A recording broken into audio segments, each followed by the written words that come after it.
Hello, and welcome back to Teen Talk Politics Made Simple, where we explore the dynamics that shape American politics, history, and society.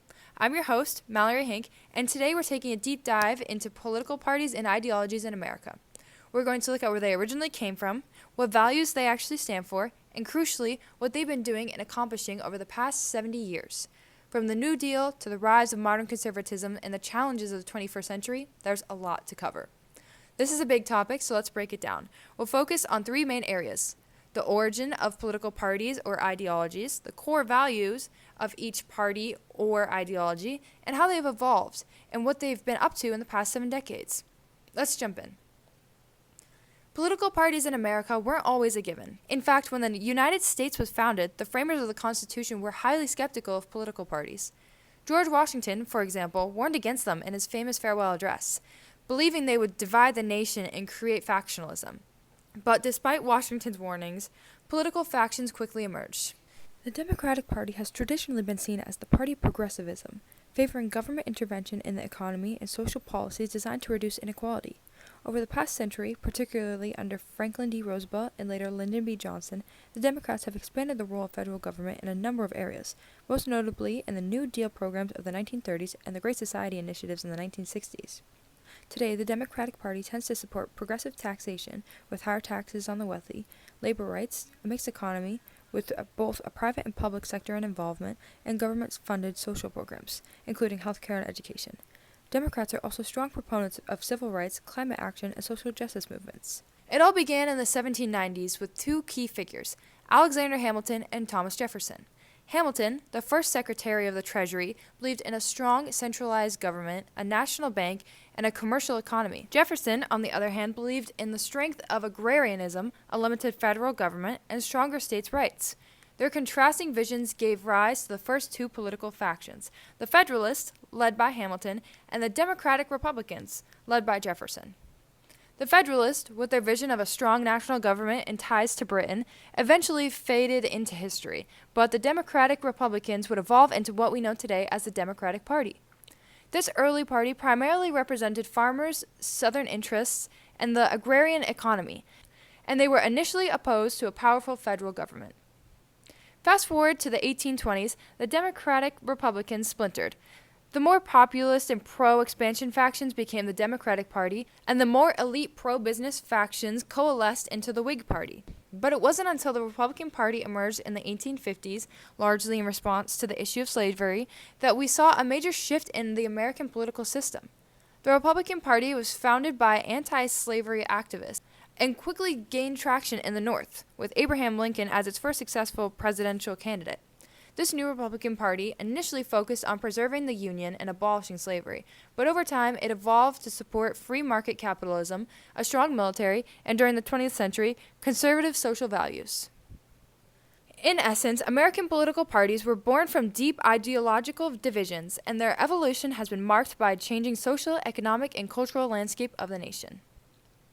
Fast forward to today, the two major political parties in the U.S., the Democratic Party and the Republican Party, have gone through significant transformations, but each party still maintains core values that guide their policies and positions.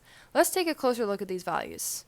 Starting off with the Democratic Party. On the other side, we have the Republican Party, also referred to as the Grand Old Party or the GOP, which over the decades has become associated with conservatism and a preference for smaller federal government.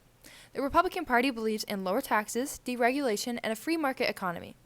Economically, Republicans argue that reducing government intervention in the market will stimulate growth, create jobs, and reduce the national deficit.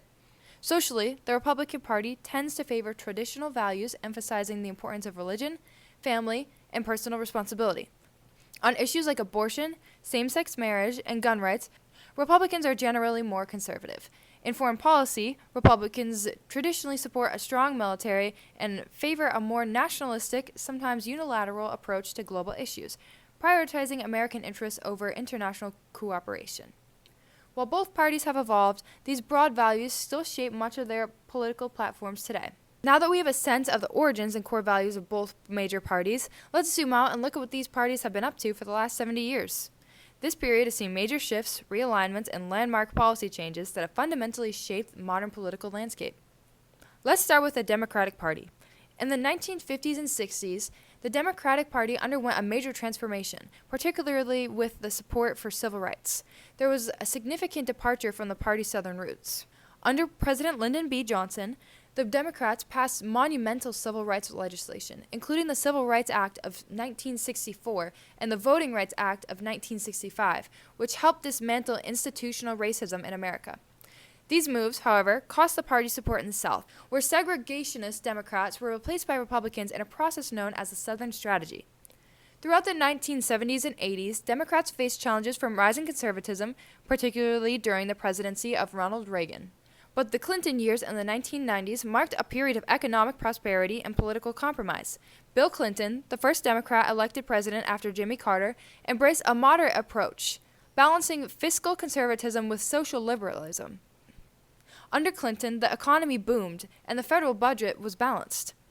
However, the Democratic Party also faced internal divisions, particularly over issues like free trade and social welfare. The 2000s saw the rise of Barack Obama, whose election in 2008 as the first black president was a watershed moment in American politics. Obama's presidency was marked by the Affordable Care Act, commonly known as Obamacare, a major overhaul of the U.S. healthcare system that aimed to provide coverage for millions of uninsured Americans. But the Obama years were also defined by political polarization, and by the time Obama left office in 2016, the Democratic Party was deeply divided between its centrist and more progressive wings, a division that would come to forefront in the 2020 presidential race. Now, let's look at the Republican Party. In the 1950s and 60s, the Republican Party was still seen as the party of big business, but its fortunes began to shift in the late 1960s when Richard Nixon capitalized on the silent majority and the Southern Strategy, appealing to white voters in the South who were alienated by the civil rights movement. Nixon's presidency marked the start of the Republican Party's transformation into a more conservative party, aligning with evangelical Christians, libertarians, and other right-wing constituencies. The 1980s saw the rise of Ronald Reagan, who transformed the Republican Party into a champion of tax cuts, deregulation, and military buildup. Reagan's presidency is often seen as the defining moment of modern conservatism. With Republicans focusing on supply-side economics and a belief that government is the problem, not the solution. In the 1990s and 2000s, the Republican Party continued to push for tax cuts, limited government, and conservative social policies. However, after the September 11th attacks, national security and the war on terror became the dominant issue for Republicans, culminating in the presidency of George W. Bush and the controversial wars in Afghanistan and Iraq. Fast forward to the 2010s, and the Republican Party faced an existential crisis, with many questioning its direction. The rise of Donald Trump in 2016 marked a major shift, as Trump's populist rhetoric and America First agenda appealed to working-class voters who felt left behind by globalization and political elites. Trump's presidency divided the country like never before, with issues like immigration, trade, and race being discussed and new opinions on how these topics should be handled sprouting every day. The Republican Party, under Trump, moved away from traditional conservatism orthodoxy in many ways, embracing nationalism and skepticism towards institutions and international alliances. Trump's influence on the GOP has been profound, and his legacy continues to shape the party today. Now it's time we dive into two of the most influential political philosophies in America: liberalism and conservatism. We'll explore the core values of each, their origins in American history, and how these ideologies have evolved and influenced the country over the past 70 years, just like we did with the parties. It's a complex topic, but one that's crucial to understand modern American politics. To kick things off, let's define the terms liberalism and conservatism as political ideologies. These terms are often used in everyday conversation, but they mean different things depending on the context, so it's important to understand the core beliefs behind each. Liberalism, in its simplest form, is an ideology that favors government intervention in the economy to promote social and economic equality. Liberals tend to believe that the government has a role in protecting individual rights, regulating the market, and ensuring that society provides for its most vulnerable members. They emphasize on progress, social justice, individual freedoms, and equal rights for all citizens, including historically marginalized groups. Liberalism is often associated with ideas like welfare programs, universal health care, workers' rights, environmental protections, and civil liberties. In terms of government, liberals tend to support a more active state that can address societal inequalities and protect the common good. On the other hand, conservatism generally advocates for a more limited government, with an emphasis on preserving traditional values, individual responsibility, and maintaining societal order. They argue that people should be allowed to make their own choices without excessive government interference, and that society functions best when individuals and families, not the state, take responsibility for their lives. Conservatives often focus on the free market as the best mechanism for economic prosperity and argue that the government should create conditions for business growth while staying out of the way of individual choices. Socially, conservatives often prioritize traditional institutions like marriage, religion, and the nuclear family, believing that these are essential for maintaining moral order in society. Now that we've defined liberalism and conservatism, let's talk about where these ideologies come from and how they develop in context of American society. The roots of both liberalism and conservatism in America are deeply tied to the country's founding and the philosophical debates of the 18th century. Liberalism in America can be traced back to the Enlightenment principles of individual rights, democracy, and freedom of expression. Thinkers like John Locke, Thomas Paine, and Jean-Jacques Rousseau influenced early American political thought, advocating for the idea that government exists to protect the rights of individuals, particularly life, liberty, and property. These ideas were foundational in the creation of the American Revolution and the drafting of the Constitution and Bill of Rights. In the early days of the Republic, liberalism was often associated with ideas of freedom from monarchy and expansion of voting rights. Over time, this evolved into the idea that the government should not only protect individual freedoms, but also actively promote equality and social welfare. By the late 19th and early 20th centuries, liberalism in America began to take a more progressive turn, calling for regulation of the economy, protection for workers, and government intervention in areas like healthcare and education. Conservatism in America has a more complex history, and its origins are tied to the desire to preserve the status quo and the traditions that helped form the nation. Early American conservatives were concerned with maintaining order, upholding moral values, and preventing social upheaval. As we think of conservatism today, it often harkens back to classical liberalism, which is about limiting government intervention and protecting the free market. But over time, American conservatism also became heavily shaped by religious values and the desire to preserve traditional social norms. In the 19th century, conservatism was primarily represented by Southern plantation owners who wanted to maintain the institution of slavery, as well as by elites who were invested in protecting their economic and political power. After the Civil War and the Gilded Age, conservatism was closely aligned with economic laissez-faire policies, advocating for minimal government regulation of business and a focus on the individual initiative. The conservative movement underwent a major transformation in the mid-20th century, particularly in response to the New Deal, the Civil Rights Movement, and the counterculture of the 1960s.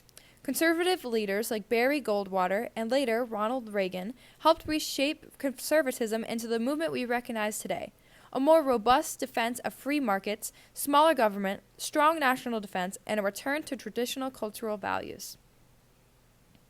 Now that we've covered the origins of both ideologies, let's zoom in on the past 70 years and explore what these political philosophies have been up to, what they've been accomplishing, and how they've shaped America. Let's start with liberalism. In the last 7 decades, liberalism has been heavily defined by government intervention in the economy and expansion of civil rights. After World War II, the U.S. saw an era of massive economic growth and liberal policies that sought to address social inequality. Under President Franklin D. Roosevelt and his New Deal, the federal government took a larger role in economic recovery, establishing programs like Social Security, labor protection, and public works. But the most significant period for modern liberalism was arguably in the 1960s under President Lyndon B. Johnson. The Great Society programs, which included the Civil Rights Act of 1964, the Voting Rights Act of 1965, Medicare, Medicaid, and the expansion of public education, cemented liberalism's commitment to social justice, race equality, and healthcare access for the poor and elderly. In the 1980s, liberalism faced a serious challenge from the rise of conservatism under President Ronald Reagan. Reagan's economic policies, dubbed Reaganomics, called for tax cuts, deregulation, and a smaller role for the government in the economy. Reagan's presidency marked a shift in American politics, as liberals were forced to defend their programs and values in the face of a conservative backlash. The 1990s saw a period of compromise, particularly under President Bill Clinton, who embraced a centralist approach often called the Third Way. While Clinton pursued free market reforms like NAFTA and welfare reform, his administration also supported expansion of healthcare and education. The economy boomed under Clinton's presidency, and liberal values like human rights and social justice remained central to America's policy, though tempered by the reality of the globalized economy. In the more recent years, liberalism has been defined by its response to issues like climate change, immigration, LGBTQ+ rights, and the Affordable Care Act under Barack Obama. The Obama presidency represented a high point for modern liberalism, though it was marked by insignificant partisan opposition and polarization. Now let's shift gears and look at conservatism over the past 70 years. Conservatism saw a major resurgence in the 1980s with the election of Ronald Reagan. Reagan's presidency marked a shift away from New Deal liberalism as he implemented tax cuts for the wealthy, deregulated industries, and emphasized individualism over a government intervention. Reagan's policies were rooted in a strong anti-communist stance during the Cold War, and his commitment to a powerful military helped define the era. In the 1990s, conservatism policies continued, though Bill Clinton's presidency forced some compromises. The Republican-controlled Congress in the mid-1990s pushed for welfare reform and balanced budgets, marking a more pragmatic approach to conservatism. But the real shift came in the 2000s under George W. Bush. After the 9/11 attacks, conservatism ideology took on a more aggressive, interventionist foreign policy, particularly in the wars in Afghanistan and Iraq. But the most dramatic shift came in 2016 with the rise of Donald Trump. Trump's presidency marked a fundamental shift in the conservative movement. His brand of populism, focused on nationalism, anti-immigrant sentiment, and economic protectionism, was a departure from traditional conservative orthodoxy. He embraced economic nationalism, such as withdrawing from trade deals like NAFTA and Paris Climate Agreement, while promoting strong tax cuts for the wealthy and businesses. And that wraps up today's episode on liberalism, conservatism, and the two major political parties, the most influential political ideologies and groups in America. We've unpacked what each side stands for, how these movements originated, and explored their evolution and impact over the past 70 years. Whether you identify with one side or the other, it's clear that both have shaped our political landscape in profound ways. If today's discussion got you thinking, I encourage you to dive deeper into these ideologies and the history behind them. Understanding the roots of these political philosophies not only help us navigate current issues, but also sheds light on how we arrived where we are today. Thank you so much for tuning in. Stay curious and keep learning.